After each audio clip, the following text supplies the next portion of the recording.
പ്രിയപ്പെട്ടവർക്കും ഞങ്ങളുടെ സ്നേഹവന്ദനം അറിയിക്കുകയാണ്.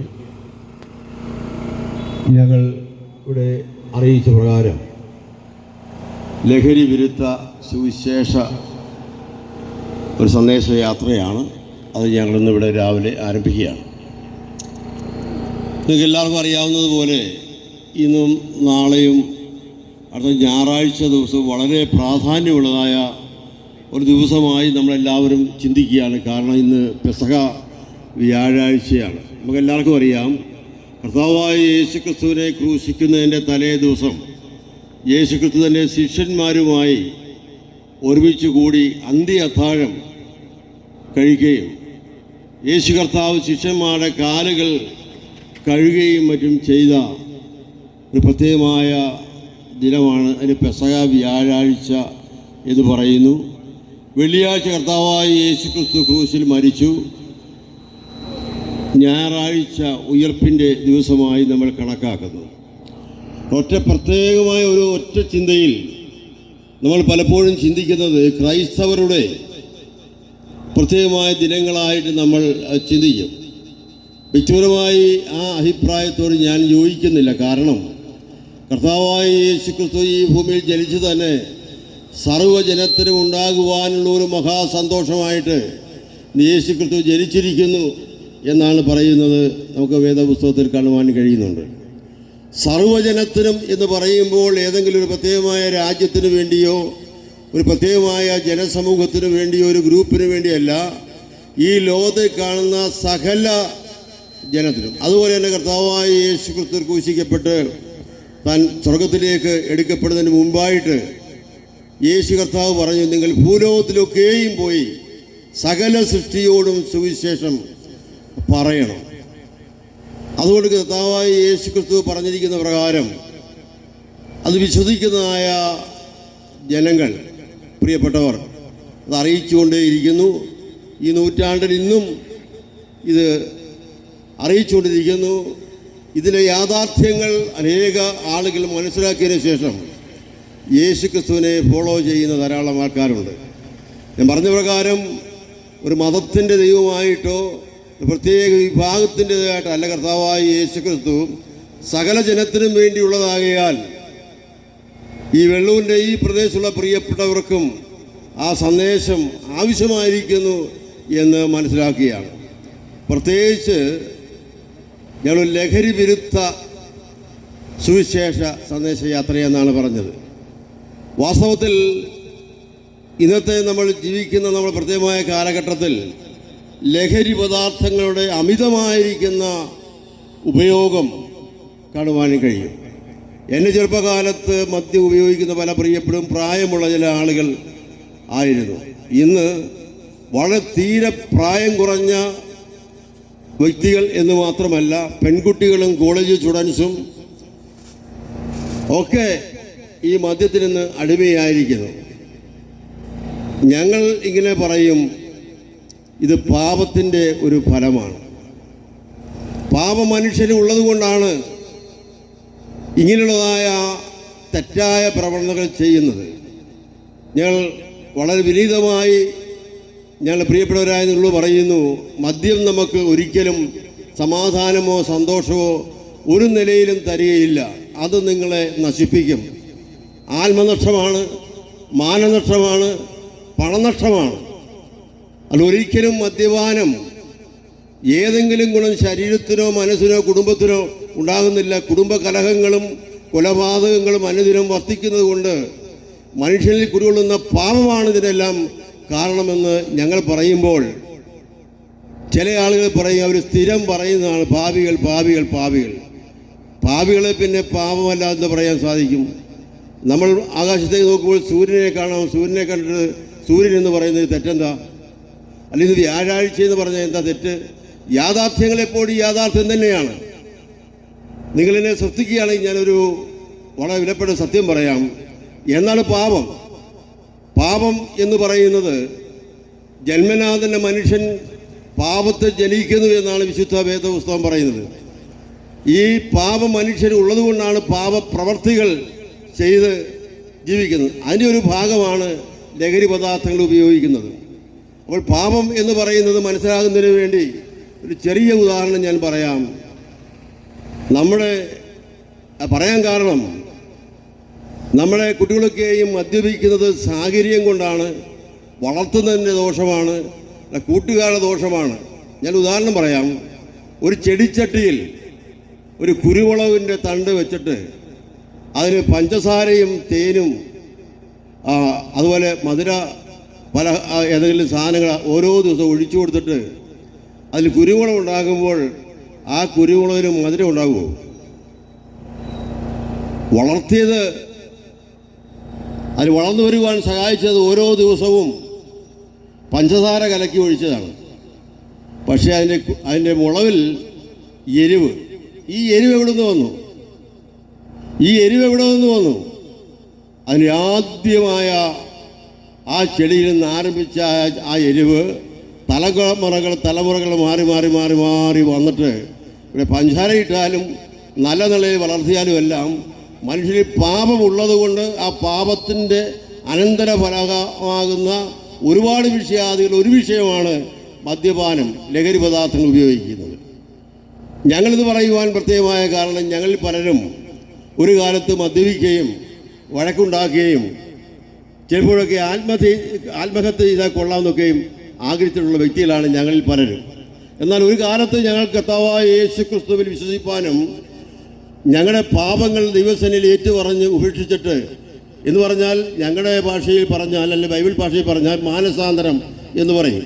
മനുഷ്യനൊരു വ്യത്യാസം ഉണ്ടാക്കുവാനായിട്ട് ഈ യേശു ക്രിസ്തുവിൻ്റെ സുവിശേഷം ഇടയാക്കിയതിൻ്റെ ഫലമായിട്ട് പിന്നെ ഞങ്ങൾ തീരുമാനമെടുത്തു, ഞങ്ങൾക്കിനി മദ്യം വേണ്ട, ഞങ്ങൾക്കിനി മയക്കുമരുന്നുകൾ വേണ്ട, ഞങ്ങൾക്ക് ഇങ്ങനെയുള്ള പദാർത്ഥങ്ങളൊന്നും ഇല്ലാതെ തന്നെയും സന്തോഷവും സമാധാനവും അനുഭവിപ്പാൻ ഞങ്ങൾക്ക് സാധിക്കുമെന്ന് ഉറച്ച അനുഭവമുള്ളതുകൊണ്ട് അനുഭവത്തിൻ്റെ വെളിച്ചത്തിൽ പറയുകയാണ്. എൻ്റെ പ്രിയമുള്ളവരെ, സമാധാനത്തിന് വേണ്ടിയോ സന്തോഷത്തിന് വേണ്ടിയോ നിങ്ങൾ ഇതിൻ്റെ പുറകിന് പോയി കഴിഞ്ഞാൽ നിങ്ങൾക്ക് ആത്മനഷ്ടമാണ്, പണനഷ്ടമാണ്, എല്ലാ നിലയിലുള്ളതായ നഷ്ടമല്ലാതെ യാതൊരു ഗുണവുമില്ല. ഇന്ന് മദ്യം കുടിക്കുന്നതിന് വേണ്ടി സ്വന്തം മാതാപിതാക്കളോട് വളരെ പ്രായം കുറഞ്ഞ കുട്ടികൾ വീട്ടിൽ വഴക്കുണ്ടാക്കിയാണ് മദ്യം ഉപയോഗിക്കുന്നതിന് വേണ്ടി പൈസ വേണം, തന്നില്ലെങ്കിൽ അമ്മയെ കുത്തിക്കൊല്ലുന്നു, വീട്ടിൽ മറ്റുള്ളവരെ കുത്തിക്കൊല്ലുന്നു, ഇടർച്ചലുണ്ടാകുന്നു. ഇതെന്താ ഇത് ലോകത്തിൽ കണ്ടുകൊണ്ടിരിക്കുന്നത്?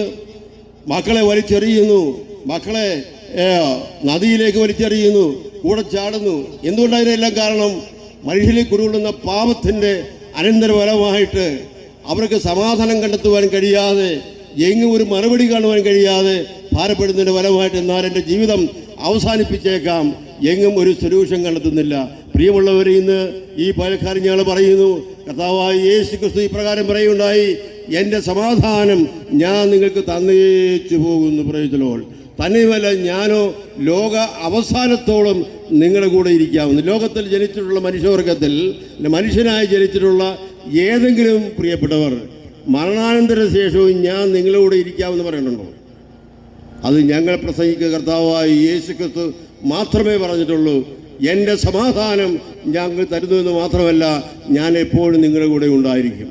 അതുകൊണ്ട് പ്രിയമുള്ളവരെ, ഞങ്ങൾ അനുഭവിക്കുന്ന യാഥാർത്ഥ്യങ്ങളുടെ അടിസ്ഥാനത്തിൽ ഞങ്ങൾ പറയുകയാണ് ചെയ്യുന്നത്, ഞങ്ങളെ ഒരു കാലത്ത് പാപത്തിൽ നിന്ന് പിടിച്ചവനായ ഒരു കർത്താവായ യേശു ക്രിസ്തുവാണ്. അത് മറ്റുള്ളവരെ അറിയിക്കുന്നതിനാണ് ഞങ്ങൾ പറയുന്നത് സുവിശേഷം എന്ന് പറയുന്നത്. എന്താ സുവിശേഷം എന്ന് പറയാൻ കാരണം? സുവിശേഷം എന്ന് പറഞ്ഞു കഴിഞ്ഞാൽ നല്ല വാർത്ത. നിങ്ങൾ ഓരോ ദിവസവും പത്രം എടുത്ത് വായിക്കുക, നിങ്ങൾ TV ശ്രദ്ധിക്കുക, ഏതെങ്കിലും നല്ല വാർത്ത കേൾക്കാൻ സാധിക്കുന്നുണ്ടോ? രാവിലെ മുതൽ നമ്മൾ പത്രം വായിക്കുകയും ലോകത്ത് നടക്കുന്ന സംഭവങ്ങളൊക്കെ ശ്രദ്ധിക്കുകയാണെങ്കിൽ ഉള്ള സമാധാനങ്ങൾ നഷ്ടപ്പെടും. കേൾക്കുന്നതൊന്നും നല്ല വാർത്തയല്ല. എന്നാൽ ലോകത്തിൽ നല്ല വാർത്ത എന്ന് പറയുന്നത് ഈ യേശു ക്രിസ്തുവിൻ്റെ സുവിശേഷമല്ലാതെ ലോകത്തിലൊരു നല്ല വാർത്തയായിട്ട് ഇരിക്കുന്നില്ല. ബാക്കിയെല്ലാം നശീകരണത്തിൻ്റെ കാര്യങ്ങളാണ്. ബോംബുകളുടെയും ഭീഷണിയുടെയും നശീകരണത്തിൻ്റെയും കാര്യങ്ങളൊക്കെയാണ് ചെയ്യുന്നത്. ഞങ്ങൾ പറയുന്ന ഈ സുവിശേഷത്തിൻ്റെ ഉള്ളിൽ മനുഷ്യവർഗത്തിൻ്റെ പാപത്തിൻ്റെ പരിഹാരത്തിൻ്റെ മാർഗമുണ്ട്. അതെന്തെന്ന് ചോദിച്ചു കഴിഞ്ഞാൽ, ആ യേശു ക്രിസ്തുവിന് മുൻപാകെ ഞാനൊരു പാപിയാണെന്ന് സമ്മതിക്കുകയും എൻ്റെയും നിങ്ങളുടെയും പാപത്തിൻ്റെ പരിഹാരത്തിന് വേണ്ടി മരിച്ച യേശു ക്രിസ്തുവിൽ വിശ്വസിക്കുക എന്നുള്ളതാണ്. യേശു ക്രിസ്തുവിൽ വിശ്വസിക്കുക എന്നുള്ളതാണ്. ഇത് മതത്തിൻ്റെ ഒരു മാർഗത്തിൻ്റെ ഒരു പ്രത്യേകമായ സന്ദേശമല്ല. യേശു ക്രിസ്തു ലോകത്തിലേക്ക് വന്നു, ഞാൻ ലോകത്തിന് വേണ്ടി കടന്നു വന്നിരിക്കുകയാണ്. യേശു ക്രിസ്തുവിൻ്റെ ഈ സുവിശേഷത്തിൻ്റെ മാഹാത്മ്യം എന്ന് പറയുന്നത് ക്രൂശിൽ യേശു കർത്താവ് പരാജിതനല്ല. യേശു ക്രിസ്തു ക്രൂശിൽ തന്നെ ഏൽപ്പിച്ചു കൊടുത്തിട്ട് എനിക്ക് വേണ്ടിയും എന്നെ കേൾക്കുന്ന പ്രിയ സഹോദര, നിങ്ങൾക്ക് വേണ്ടിയും കൂടെ അവൻ ഒരു ക്രൂശിൽ ഒരു പരമബലി യാഗമായി തീർന്നതാണ്. യേശു ക്രിസ്തു ക്രൂശിൽ, ഞാൻ വീണ്ടും പറയുന്നു, യേശു ക്രിസ്തു ക്രൂശിൽ പരാജയപ്പെട്ടതല്ല. എന്നെയും നിങ്ങളെയും നോക്കിക്കൊണ്ട് നമ്മൾ മരിക്കേണ്ട സ്ഥാനത്ത്, അല്ലെങ്കിൽ നമ്മളെ തൂക്കിലേണ്ട സ്ഥാനത്ത്, നമ്മുടെ പാപത്തിൻ്റെ പരിഹാരത്തിന് വേണ്ടി യേശു ക്രിസ്തു താൻ ഏൽപ്പിക്കപ്പെട്ടതുകൊണ്ട് ആണ് ആ ക്രൂശ് മരണം ഉണ്ടായത്. ആ ക്രൂശ് മരണമാണ്, അന്നു മുതലാണ് ക്രൂശിന് മാഹാത്മ്യം ഉണ്ടായത്. അതുവരെയും ക്രൂശ് എന്ന് പറഞ്ഞു കഴിഞ്ഞാൽ നിന്ദയുടെയും പരിഹാസത്തിൻ്റെയും ശിക്ഷയുടെയും ഒരു നിന്ദാപാത്രമായി ചിന്തിച്ചിരുന്ന ക്രൂശ്, അതിനുശേഷം ആ ക്രൂശ് ഇന്ന് എത്രമാത്രം മഹത്വം പേടിക്കുന്നു. ഈ സുവിശേഷത്തിന്റെ മാഹാത്മ്യം എന്ന് പറയുന്നത് 3-ാം ദിവസം ഈ കർത്താവായ യേശു ക്രിസ്തു ഉയർത്തെഴുന്നേറ്റു എന്നുള്ളതാണ്. ലോകചരിത്രത്തെ രണ്ടായി വിഭാഗിക്കുവാൻ മതിയായിരിക്കുന്ന AD എന്നും BC എന്നൊക്കെ ചിന്തിക്കുന്ന ആ സംഭവം ലോകചരിത്രത്തെ രണ്ടായി വിഭാഗിച്ചത് യേശു ക്രിസ്തുവിനുള്ള ബന്ധത്തിലാണ്. ഇതൊരു കഥ ആണെങ്കിലോ വെറുതെ പറയുന്നതാണെങ്കിലും സംഭവിക്കുമോ? ചരിത്രമാണ് പ്രിയമുള്ളവരെ. എന്നെ ഞാൻ മഹാത്മാഗാന്ധിയെ കണ്ടിട്ടില്ല. മഹാത്മാഗാന്ധി ഉണ്ടായിരുന്നു ഞാൻ പൂർണ്ണമായി വിശ്വസിക്കുന്നത്. കാരണം അത് കണ്ട ആളുകൾ അവർ രേഖപ്പെടുത്തിയിരിക്കുന്നത് എന്ന് പറഞ്ഞ പോലെ തന്നെ യേശുക്രിസ്തുവിനോട് കൂടെ നടന്നവരും യേശുക്രിസ്തു ചെയ്ത അത്ഭുതങ്ങളും അടയാളങ്ങളും ഒക്കെ കണ്ടത ആളുകൾ എഴുതപ്പെടുന്നതും പറയപ്പെടുന്നതുമായ സുവിശേഷം നൂറ്റാണ്ടുകളായി പ്രസംഗിച്ചുകൊണ്ടിരിക്കുന്നു. അത് കർത്താവായ യേശുക്രിസ്തു വീണ്ടും വരും, അതുവരെയും ഇത് പ്രസംഗിച്ചുകൊണ്ടിരിക്കും. ആകയാൽ പ്രിയമുള്ളവരെയും കർത്താവായ യേശുക്രിസ്തു പാപികൾക്ക് വേണ്ടി, എനിക്ക് നിങ്ങൾക്കും വേണ്ടി ക്രൂശിൽ മരിച്ചു എന്നുള്ളതാണ്. ആ യേശുക്രിസ്തുവിനെ നമ്മൾ രക്ഷിതാവ് കർത്താവായി വിശ്വസിക്കുന്നുവെങ്കിൽ നമുക്ക് രക്ഷ പ്രാപിക്കാനായിട്ട് സാധിക്കും. അങ്ങനെ ചെയ്യാൻ കാരണം ആ ദൈവം സ്നേഹവാനായതുകൊണ്ടാണ്.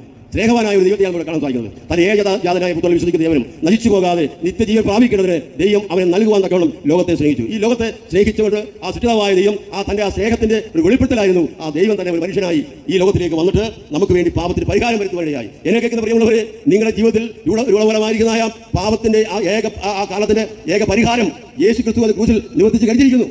അത് നിങ്ങൾ വിശ്വസിച്ചാൽ നിങ്ങൾക്ക് നല്ലത്. നിങ്ങൾ വിശ്വസിച്ചില്ലെങ്കിൽ അത് വിശ്വസിക്കുവാൻ തക്ക ഒരു അവസരം ഉണ്ടായാൽ അന്ന് നിങ്ങൾ വിശ്വസിക്കാൻ ഇടയായാൽ അത് മഹാഭാഗ്യമാണ്. കാരണം എൻ്റെയും നിങ്ങൾ ഈ പാപത്തിന്റെ പരിഹാരത്തിന് വേണ്ടി ഇനി നമ്മളൊന്നും ചെയ്യേണ്ടതായിട്ടില്ല. വ്യക്തമായി പറഞ്ഞു കഴിഞ്ഞാൽ പാപത്തിന്റെ പരിഹാരത്തിന് വേണ്ടി നിങ്ങൾ ദീർഘയാത്ര ചെയ്യേണ്ടതായിട്ടില്ല, നേർച്ച കാഴ്ച ചെയ്യേണ്ടതായിട്ടില്ല, നിങ്ങൾ അതിനുവേണ്ടി പുഷ്പങ്ങൾ അർപ്പിക്കേണ്ട കാര്യമില്ല, അതിനുവേണ്ടി പണം കൊടുക്കേണ്ട കാര്യമില്ല. ഒന്നുകൂടെ പറയാം, പാപത്തിന്റെ പരിഹാരത്തിന് വേണ്ടി നമ്മുടെ യാതൊന്നും ദൈവത്തിന് ആവശ്യമില്ല. ദൈവത്തിന് ആവശ്യം ഞാനൊരു പാപിയാണ്, എൻ്റെയും കൂടെ പാപത്തിന് വേണ്ടി കർത്താവായ യേശു ക്രിസ്തു ക്രൂശിൽ മരിച്ചതെന്ന് വിശ്വസിക്കുന്ന ഏതൊരു വ്യക്തിക്കും ഈ രക്ഷ അനുഭവമാക്കുവാൻ സാധിക്കും. അത് ദൈവത്തിന്റെ സ്നേഹമാണ് ക്രൂശിൽ നിവർത്തിപ്പാനിടയായത്. ആ യേശു ക്രിസ്തു സ്നേഹമായതിനാൽ പാപികളായ മനുഷ്യവർഗത്തിന് വേണ്ടി യേശു കർത്താവ് തന്നെ ഏൽപ്പിക്കപ്പെട്ടതായ ആ ക്രൂശ് മരണത്തിന്റെ ആ വലിയ പ്രഖ്യാപനം ലോകം മുഴുവനും അടുത്ത ദിവസം ഈ ലോകമെല്ലാം അത് ആഘോഷിക്കുകയാണ്. കേൾക്കുന്ന പ്രിയപ്പെട്ടവർ, നിങ്ങൾ ആരെങ്കിലും മദ്യപിക്കുന്നുണ്ടെങ്കിൽ, നിങ്ങളുടെ കുഞ്ഞുങ്ങൾ മദ്യപിക്കുന്നുണ്ടെങ്കിൽ, നിങ്ങളുടെ കുഞ്ഞുങ്ങളെയോ നമ്മുടെയോ ആത്മാവിനെ നമ്മൾ തന്നെ നശിപ്പിക്കുകയും നമ്മുടെ അഭിമാനം നഷ്ടപ്പെടുത്തുകയും ആരോഗ്യത്തെ നഷ്ടപ്പെടുത്തുന്നതാകയാൽ എന്നേക്കുമായി യുവത്തിൽ നിന്ന് നിങ്ങൾ രക്ഷ പ്രാപിക്കണമെന്നുള്ള വലിയ ആഗ്രഹം ഞങ്ങൾക്കുള്ളതുകൊണ്ടാണ് ഞങ്ങൾ ഇതുപോലെ പ്രസ്താവിക്കാനായിട്ടുള്ള കാരണം. അതുകൊണ്ട് ദൈവം സ്നേഹമാണ്. സ്നേഹവാനായവൻ ആരാണോ ആ സ്നേഹത്തിന് വേണ്ടി ക്രൂശിൽ തൻ്റെ സ്നേഹത്തിൻ്റെ പ്രദർശനമാകുന്ന തൻ്റെ പുത്രനെ ക്രൂശിലേക്ക് അർപ്പിക്കപ്പെടുവാൻ ഏൽപ്പിക്കട്ടവനാരാണോ അതാണ് സ്നേഹം, അതാണ് യഥാർത്ഥമായ ത്യാഗം. അത് കർത്താവായ യേശു ക്രിസ്തുവിൻ്റെ ക്രൂശ് മരണത്തോളം ബന്ധത്തിൽ ഏതോ അബദ്ധം പറ്റി, ഏതോ പരാജയം സംഭവിച്ചതല്ല. ക്രൂശിലാണ് വിജയം. പ്രയോഗിച്ചലോടാലില്ല. മനുഷ്യവർഗത്തിൻ്റെ മുഴുവൻ ശാപങ്ങളും ദോഷങ്ങളും ക്രൂശിൽ അർപ്പിക്കപ്പെട്ട് കർത്താവായ യേശു ക്രിസ്തു ക്രൂശിൽ മരിച്ചത് ഒരു പരാജയമല്ല, അതാണ് അവിടെ നേട്ടമുണ്ടായിരിക്കുന്നത്. തന്നെയുമല്ല, അതിനുശേഷമായിട്ട് കർത്താവായ യേശു ക്രിസ്തു ജീവിച്ചിരുന്നപ്പോൾ തന്നെ പറയുണ്ടായി, ഞാൻ മരിക്കും, ഞാൻ 3-ാം ദിവസം ഉയർത്തെഴുന്നേറ്റ് വരും. അങ്ങനെ സംഭവിച്ചാൽ അത് വലിയ പ്രശ്നമായി തീരും. കാരണം ഇവനിൽ യാതൊരു വിധമായ കുറ്റവും കാണുന്നില്ല എന്ന് പറഞ്ഞുകൊണ്ട് പീലാത്തോസും മറ്റും കൈ കഴുകിയിട്ടും അവനെ ക്രൂശിച്ചു.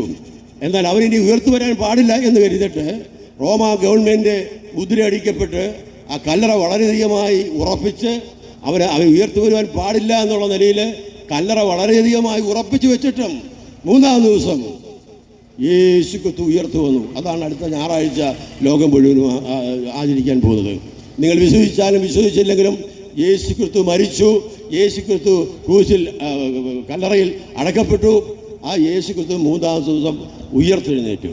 അതിനെ പ്രഖ്യാപിക്കുന്ന ഈ ദിനങ്ങൾ വളരെ പ്രാധാന്യമായിട്ടുള്ള വിഷയങ്ങളായതുകൊണ്ട് ഈ ദിവസങ്ങളോളം ബന്ധത്തിൽ ഞങ്ങളുടെ ഒരു വലിയ ഹൃദയത്തിൽ ആഗ്രഹം ഈ സന്തോഷത്തിൻ്റെ വാർത്ത എല്ലാവരെയും അറിയിക്കണം. പ്രിയമുള്ളവരെ, നമ്മുടെ ജീവിതത്തിൽ സന്തോഷവും സമാധാനവും ഉണ്ടാകണമെന്നുണ്ടെങ്കിൽ നമുക്ക് നമ്മുടെ എല്ലാ പ്രശ്നവും പരിഹരിക്കണം.